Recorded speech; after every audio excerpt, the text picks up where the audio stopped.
Morning everyone.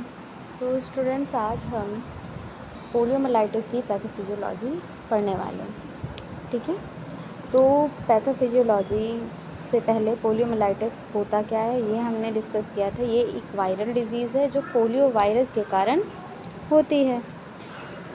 Polio एक viral disease है किसकी वजह से होती है? पोलियो वायरस की वजह से होती है। ये वायरस आरएनए वायरस है जो पाइकोर्नावायराइडी फैमिली के एंट्रोवायरस जीनस से बिलोंग करती है।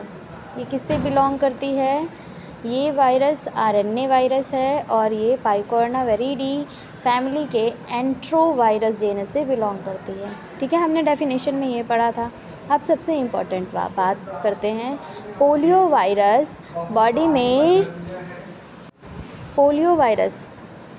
में जाने के बाद मेनली नर्वस सिस्टम के मोटर न्यूरॉन को डैमेज करता है। ठीक है, क्या करता है? पोलियो वायरस बॉडी में जाने के बाद मेनली नर्वस सिस्टम के मोटर न्यूरॉन को डैमेज करता है। खासकर ये स्पाइनल कॉर्ड के एंटीरियर हॉर्न सेल्स को अफेक्ट करता है। किसको अफेक्ट करता है? ये स्पाइनल कॉर्ड के एंटीरियर हॉर्न सेल को अफेक्ट करता है। और अब ये मोटर न्यूरॉन डैमेज होते ही पेशेंट में अक्यूट फ्लैसिड पैरालिसिस यानी अचानक मसल्स में वीकनेस और लचीलापन कह सकते हैं, ढीलापन या फिर लूजनेस आ जाती है। लेकिन एक बात ध्यान रखना, हर पोलियो पेशेंट में पैरालिसिस नहीं होता। बहुत सारे इन्फेक्शन असिम्प्टोमेटिक या माइल्ड होते हैं। बहुत सारे इन्फेक्शन कैसे होते हैं? असिम्प्टोमेटिक या फिर माइल्ड होते हैं। असिम्प्टोमेटिक मतलब या तो होते ही नहीं है सिम्टम्स या तो फिर माइल्ड होते हैं। ठीक है, तो आज हम पढ़ने जा रहे हैं पैथोजेनेसिस। ये था थोड़ा सा आपका इंट्रोडक्शन। ठीक है, थोड़ा सा हमने पोलियोमाइलाइटिस के वायरस के बारे में जाना, क्या होता है। ठीक है, अब हम बात करते हैं इसकी पैथोजेनेसिस की। इसको आप सीक्वेंस के साथ पढ़ेंगे तो बहुत इजी वे में समझ में आएगा। जैसे एंट्री ऑफ वायरस, जैसा आप लोग इमेज में भी देख सकते होंगे, यहाँ पर दिया हुआ है एंट्री ऑफ वायरस। ठीक है, मतलब सबसे पहले वायरस बॉडी में फीकल ओरल रूट से एंटर करता है। कैसे एंटर करता है? वायरस बॉडी में फीकल ओरल रूट से एंटर करता है। मतलब इन्फेक्टेड पर्सन के स्टूल में वायरस मौजूद हो सकता है। अगर प्रॉपर सैनिटेशन नहीं है, उन्होंने प्रॉपर हैंड वॉशिंग नहीं किया है, ठीक है, सैनिटेशन मान लो प्रॉपर नहीं है, तो स्टूल से वायरस वाटर या फिर फूड कंटेमिनेट कर सकता है। अब जो स्टूल से वायरस निकला वो वाटर या फिर फूड को कंटेमिनेटेड कर सकता है। और जब कोई दूसरा व्यक्ति या फिर कोई दूसरा पर्सन कंटेमिनेटेड फूड या वाटर कंज्यूम करता है, ठीक है, कंटेमिनेटेड फूड या वाटर कंज्यूम करता है, तो वायरस उसके माउथ से बॉडी में एंटर करती है। तब वायरस क्या करती है? उसके माउथ से बॉडी में एंटर करती है। इसलिए पोलियो में ओरल रूट बहुत इम्पॉर्टेंट होता है। नेक्स्ट है replication in oropharynx and intestine. Body में एंटर करने के बाद वायरस सबसे पहले ओरोफेरिंक्स और इंटेस्टाइन में मल्टीप्लाई करता है। इंटेस्टाइन में ये खासकर लिम्फोइड टिश्यू और पेयर्स पैचेस में रेप्लिकेट कर सकता है। ठीक है, ये क्या करता है? इंटेस्टाइन में ये खासकर लिम्फोइड टिश्यू और पेयर्स पैचेस में रेप्लिकेट करता है। इस स्टेज पर इन्फेक्शन कई बार यहीं तक रहता है और पेशेंट को कोई सीरियस प्रॉब्लम नहीं होती। ठीक, नेक्स्ट आता है आपका प्राइमरी वेरेमिया। प्राइमरी वेरेमिया में क्या होता है कि अगर वायरस लोकल टिश्यू से ब्लड स्ट्रीम में चला जाता है तो इसे वेरेमिया कहते हैं। इनिशियल स्टेज को हम प्राइमरी वेरेमिया कहते हैं। इनिशियल स्टेज को हम क्या कहते हैं? प्राइमरी वेरेमिया कहते हैं। इस स्टेज पर वायरस ब्लड के थ्रू बॉडी के अलग अलग टिश्यू तक पहुंचता है। ठीक है, नेक्स्ट पेशेंट में माइल्ड सिम्टम्स आ सकते हैं, जैसे फीवर, हेडेक, मलेज, सोर थ्रोट और वोमिटिंग। लेकिन कई पेशेंट में कोई सिम्टम्स भी नहीं होते। नेक्स्ट है इसका मल्टीप्लिकेशन इन सिस्टम, ठीक है, reticulo endothelial system, multiplication in reticulo endothelial system. इसके बाद वायरस बॉडी के कुछ लिम्फॉइड और रेटिकुलो एंडोथीलियल टिश्यू में फर्दर मल्टीप्लाई करता है, जैसे tonsils, lymph node, spleen, liver और बोन मैरो। यहाँ वायरस की क्वांटिटी और बढ़ती है, ठीक है। यहाँ क्या होता है, वायरस और मल्टीप्लिकेशन करना स्टार्ट कर देते हैं। नेक्स्ट है सेकेंडरी वेरेमिया। अब वायरस फिर से ब्लड स्ट्रीम में आता है और इस बार लोड ज़्यादा होता है, इसे कहते हैं सेकेंडरी वेरेमिया।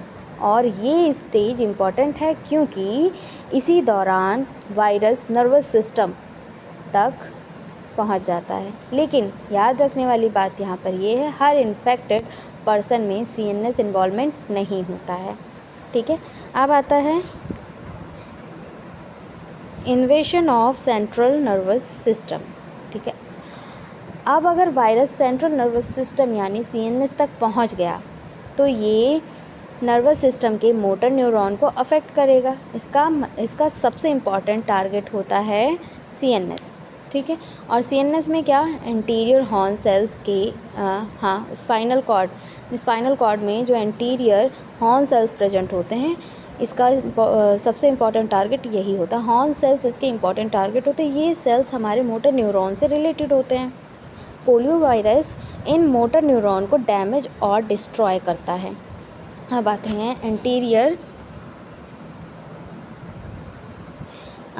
अपने एंटीरियर हॉर्न सेल डिस्ट्रक्शन, ठीक है,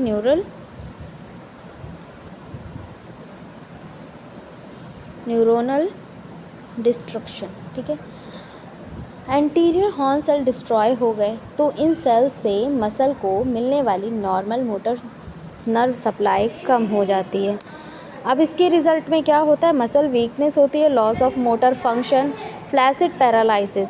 इस पैरालिसिस की खास बात है कि ये अक्सर एक्यूट फ्लैसिड असिमेट्रिक होती है।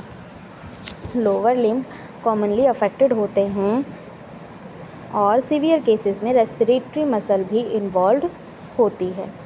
नेक्स्ट है इसका एक बार फिर से पैथोजेनेसिस, ठीक है। पैथोजेनेसिस एक बार फिर से हम इसका रिपीट कर लेते हैं। पहले क्या होता है, फीकल ओरल रूट के थ्रू एंट्री करता है वायरस का एंट्री किया, फिर उसके बाद और ओरोफेरेंजियल एंड इंटेस्टाइनल एरिया में उसने क्या किया, रेप्लिकेशन करना स्टार्ट किया। फिर प्राइमरी वेरेमिया हुआ, फिर वो ब्लड स्ट्रीम में गया। प्राइमरी वेरेमिया में ब्लड स्ट्रीम में एंटर करता है। इसके बाद वो रेटिकुलो एंडोथीलियल मल्टीप्लिकेशन करना स्टार्ट कर देता है, मतलब अलग अलग ऑर्गन में उसका मल्टीप्लिकेशन स्टार्ट हो जाता है। फिर जब वो अपनी मल्टीप्लिकेशन ओवर क्राउडेड कर लेता है, बहुत ज़्यादा अमाउंट में बना लेता है, उसके बाद वो दोबारा से ब्लड स्ट्रीम में जाता है, सेकेंडरी वेरेमिया जिसको कहते हैं, ठीक है। वहाँ से जाने के बाद वो CNS तक पहुँचता है। CNS में क्या करता है, वो एंटीरियर हॉर्न सेल्स को डिस्ट्रक्शन कर देता है। फिर वहाँ से जब हॉर्न सेल्स डिस्ट्रक्शन होना स्टार्ट होगा, क्योंकि हॉर्न सेल्स से मोटर नर्व्स मिल रही हैं मसल्स को, अब मसल्स को नहीं मिलेंगे क्योंकि हॉर्न सेल डिस्टर्ब हो गई है, डैमेज हो गई है, तो मसल्स कैसे हो जाएंगी, वीक हो जाएंगी, जिसकी वजह से क्या देखने को मिलेगा, एक्यूट फ्लैसिड पैरालिसिस, ठीक है।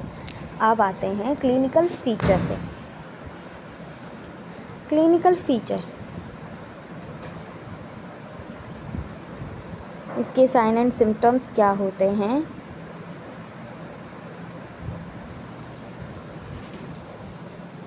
असिम्टोमेटिक इन्फेक्शन, मतलब बहुत से लोगों में इन्फेक्शन होता है लेकिन कोई ऑब्वियस सिम्टम्स नहीं होते। माइनर इलनेस में क्या होता है, कुछ पेशेंट में माइल्ड सिम्टम्स आते हैं, fever, headache, मलेज, sore throat, vomiting और GI सिम्टम्स आते हैं। नॉन पैरालाइटिक पोलियोमाइलाइटिस में अगर नर्वस सिस्टम इन्वॉल्व हो रहा है लेकिन पैरालिसिस नहीं है तो पेशेंट में headache, neck stiffness, back pain, muscle pain हो सकता है। नेक्स्ट है पैरालाइटिक पोलियोमाइलाइटिस। पैरालाइटिक पोलियोमाइलाइटिस में ये सीवियर फॉर्म है। इसमें सबसे इम्पॉर्टेंट फाइंडिंग है एक्यूट फ्लैसिड पैरालिसिस। पैरालिसिस अक्सर असिमेट्रिक होती है और लोअर लिम्ब कॉमनली अफेक्टेड होते हैं इसमें। अब आते हैं क्लिनिकल डायग्नोसिस पे, ठीक है। अगर किसी पेशेंट में अचानक फ्लैसिड पैरालिसिस डेवलप होती है, स्पेशली असिमेट्रिक वीकनेस के साथ, तो पोलियो सस्पेक्ट किया जा सकता है, लेकिन सिर्फ क्लिनिकल फीचर से फाइनल कंफर्मेशन नहीं करते। हम कुछ एग्जामिनेशंस करते हैं, कुछ टेस्ट करते हैं, जैसे स्टूल एग्जामिनेशन। सबसे इम्पॉर्टेंट स्पेसिमेन है stool sample. Polio virus stool में शेड होता है, इसीलिए स्टूल सैंपल से वायरस डिटेक्ट या आइसोलेट किया जाता है। नेक्स्ट है पोलियो सर्विलेंस में स्टूल टेस्टिंग का बहुत इम्पोर्टेंट रोल है। नेक्स्ट है थ्रोट स्पेसिमेन। अर्ली स्टेज में थ्रोट स्पेसिमेन से भी वायरस डिटेक्ट किया जाता है। नेक्स्ट है आपका आरटीपीसीआर की हेल्प से पोलियो वायरस का आरएनए डिटेक्ट किया जाता है। ये मॉलिक्यूलर डायग्नोसिस का इम्पॉर्टेंट मेथड है। सीएसएफ एग्जामिनेशन अगर न्यूरोलॉजिकल इन्वॉल्वमेंट है तो सीएसएफ एग्जामिनेशन भी किया जाता है, लेकिन सीएसएफ फाइंडिंग अलोन पोलियो को कंफर्म नहीं करती, ठीक है। सीएसएफ फाइंडिंग पोलियो को कंफर्म नहीं करती। कंफर्मेशन के लिए एप्रोप्रिएट वायरोलॉजिकल टेस्टिंग इम्पॉर्टेंट है। नेक्स्ट है इसमें ट्रीटमेंट। मैंने इसके लेबोरेटरी डायग्नोसिस टेस्ट बताया आपके एक एक करके। स्टूल एग्जामिनेशन, थ्रोट स्वैब और सीएसएफ एग्जामिनेशन, आरटीपीसीआर और serology not routinely used for acute diagnosis. Next है हमारा ट्रीटमेंट में क्या है कि इसमें ध्यान रखना होता है routine specific antiviral treatment available नहीं है, ठीक है। इसमें एंटीवायरल ट्रीटमेंट इसका अवेलेबल नहीं है, इसीलिए ट्रीटमेंट मेनली सपोर्टिव और सिम्टोमेटिक होता है। अब यहाँ पे याद रखने वाली बात ये है कि पोलियो का कोई भी स्पेसिफिक एंटीवायरल ट्रीटमेंट नहीं अवेलेबल है। इसका ट्रीटमेंट कैसे होता है, सपोर्टिव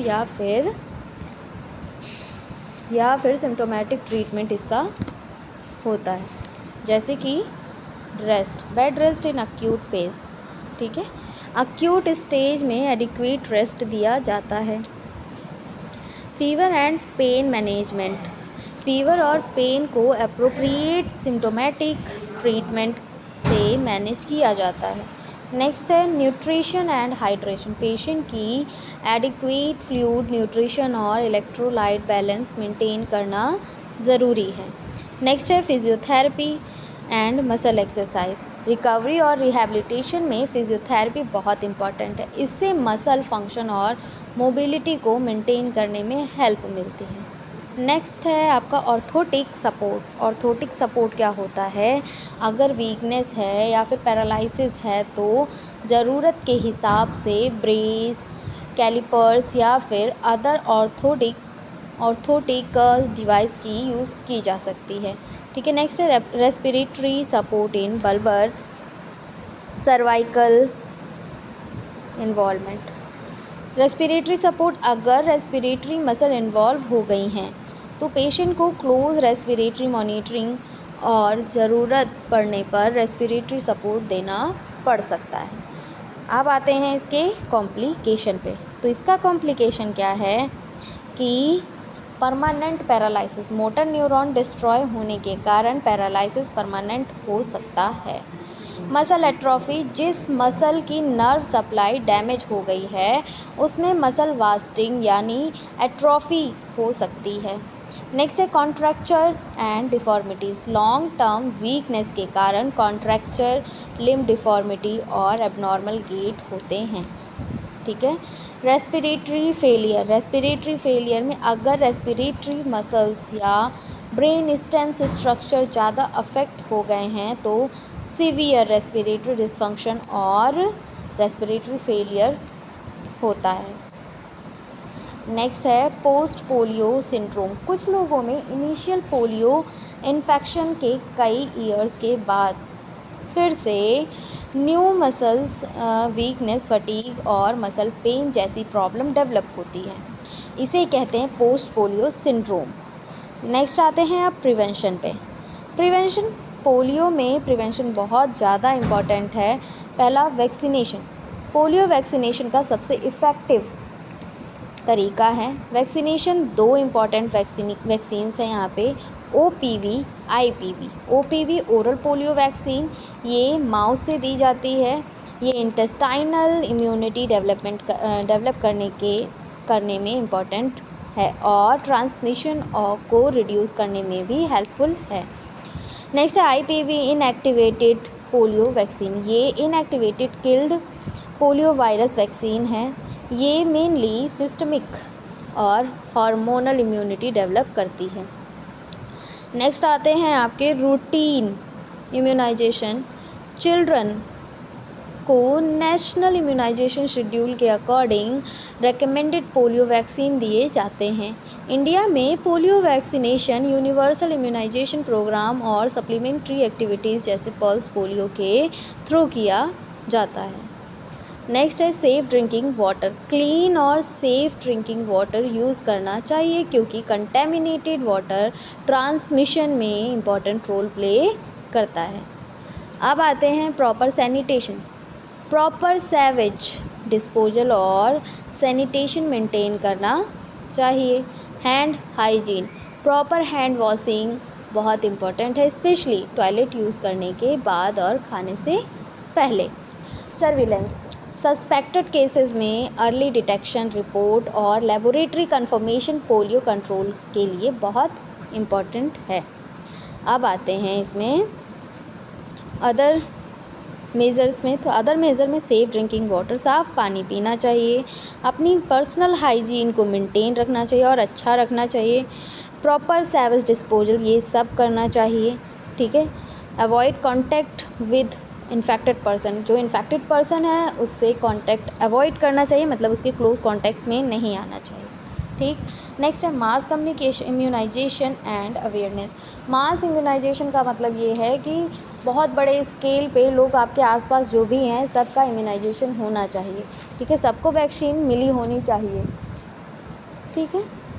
और पोलियो के बारे में उसकी जानकारी होनी चाहिए कि पोलियो कैसे स्प्रेड होता है, पोलियो किसकी वजह से होता है। अगर आप हाइजीन नहीं मेंटेन करेंगे तो पोलियो वायरस आपको अफेक्ट कर सकता है, ठीक है।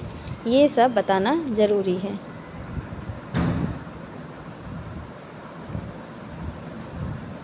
ठीक है, तो ये था आपका पोलियोमाइलाइटिस की पैथोजेनेसिस, ठीक है। चलो अब पूरे टॉपिक को सिर्फ रिवाइज कर लेते हैं एक बार फिर से, ठीक है। पोलियोमाइलाइटिस क्या है? पोलियोमाइलाइटिस एक वायरल डिजीज़ है और इसका कॉज क्या है? पोलियो वायरस की वजह से ये कॉज पोलियोमाइलाइटिस होता है, ठीक है। Transmission mainly faecal oral route से होता है। वायरस बॉडी में एंटर करता है और ओरोफेरिंक्स एंड इंटेस्टाइन में मल्टीप्लाई करता है, ठीक है। फिर प्राइमरी वेरेमिया होता है, यानी कि ब्लड स्ट्रीम में ब्लड वायरस पहुंच जाता है। फिर वहां से रेटिकुलो एंडोथीलियल मल्टीप्लिकेशन करता है, मतलब बहुत सारे ऑर्गन्स के पास पहुंच जाता है। और ये ऑर्गन्स कौन सी होती हैं? स्प्लीन, किडनी जैसी ऑर्गन्स होती हैं। यहाँ पर जाकर वो क्या करता है? मल्टीप्लिकेशन का काम करना स्टार्ट कर देता है। और जब प्रॉपर अमाउंट में मल्टीप्लिकेशन कर लेता है उसके बाद ये सेकेंडरी वेरेमिया की तरफ बढ़ता है, यानी कि वापस से ब्लड की तरफ जाता है। और अब जब ब्लड की तरफ जाएगा तो ये अब CNS की तरफ जाएगा, ठीक है, CNS तक पहुंचेगा। और CNS में क्या है? CNS में एंटीरियर हॉर्न मोटर न्यूरॉन्स हैं। अब ये उनको अफेक्ट करेगा। उनको अफेक्ट करने के बाद क्या होता है? इसके रिज़ल्ट में अक्यूट फ्लैसेट पैरालिसिस देखने को मिलती है। डायग्नोसिस में इम्पॉर्टेंट है स्टूल टेस्टिंग, क्योंकि ये फीकल ओरल रूट है, ठीक है, फीकल ओरल रूट के थ्रू फैलता है। तो यानी कि स्टूल टेस्टिंग, या इसमें जो स्टूल होता है उसमें वायरस जो है शेड होता है, ठीक है, वायरस उसमें प्रेजेंट होता है, तो इसीलिए स्टूल टेस्टिंग ज़रूरी है। वायरोलॉजी मॉलिक्यूलर टेस्टिंग इसकी इम्पॉर्टेंट है। ट्रीटमेंट मेनली सपोर्टिव होता है इसमें और सिम्टोमेटिक होता है। सिम्टम्स के अकॉर्डिंग इसकी ट्रीटमेंट की जाती है, ठीक है, और सपोर्टिव केयर्स दिए जाते हैं इन पेशेंट को। Paralysis, muscle atrophy, deformity, respiratory complications और पोस्ट पोलियो सिंड्रोम और प्रिवेंशन का सबसे इम्पॉर्टेंट तरीका है वैक्सीनेशन। वैक्सीनेशन और इसके साथ safe water, sanitation, hand hygiene, surveillance, ठीक है, ये सब इसमें बहुत ज़रूरी होता है। तो ये था हमारा पैथोजेनेसिस, डायग्नोसिस, ट्रीटमेंट और प्रिवेंशन, फिर कॉम्प्लिकेशन। सो क्लास, आज अपनी क्लास यहीं पर ख़त्म होती है, ठीक है। और क्लास इन करने से पहले आप लोगों के लिए एक नोटिस है, अगर आप लोग अपना मेडिकल स्टोर चला रहे हैं और उसे फार्मा क्लिनिक में चेंज करना चाहते हैं तो आपके लिए बेस्ट है टेलीमेडिसिन कोर्स। इसमें आपको बताया जाएगा कि कैसे आप अपने मेडिकल स्टोर को कॉर्पोरेट मेडिकल स्टोर से बेहतर कर सकते हैं और एक हेल्थ केयर का इकोसिस्टम डेवलपमेंट कर सकते हैं। इसमें आप डॉक्टर से ऑडियो वीडियो कॉल पे कनेक्ट हो सकते हैं, ठीक है, और इसकी कंप्लीट फ़ीस 25,000 रहने वाली है। नेक्स्ट है आपका एक और कोर्स है, जैसा कि आप लोगों ने अगर फीस BA MS या फिर BHMS, BUMS, BNYS किया है तो लीगल वे में प्राइमरी स्टेज पे एलोपैथिक प्रैक्टिस अगर आप लोग करना चाहते हैं तो आपके लिए है लीगल गवर्नमेंट कोर्स जिसका नाम है CCH, और ये 1 साल का कोर्स है और इसकी कंप्लीट फ़ीस 25,000 है। और अगर आप लोग इंटरेस्टेड हैं तो वीडियो पे जो नंबर शो हो रहा है, ये जो नंबर आपको दिख रहा है एडमिशन नंबर, इस नंबर पे आप लोग कॉल करके इन्फॉर्मेशन कलेक्ट कर सकते हैं, ठीक है। तो क्लास ये थी कुछ इन्फॉर्मेशन जो मुझे आप लोगों को देनी थी। अगर आप लोग इंटरेस्टेड हैं तो इस नंबर पे कॉल करके इन्फॉर्मेशन बाकी ले सकते हैं, ठीक। तो आज हमने अपनी क्लास में पैथोजेनेसिस कंप्लीट कर लिया, हमारा पोलियोमाइलाइटिस यहीं पर एंड होता है, ठीक है। तो थैंक यू क्लास।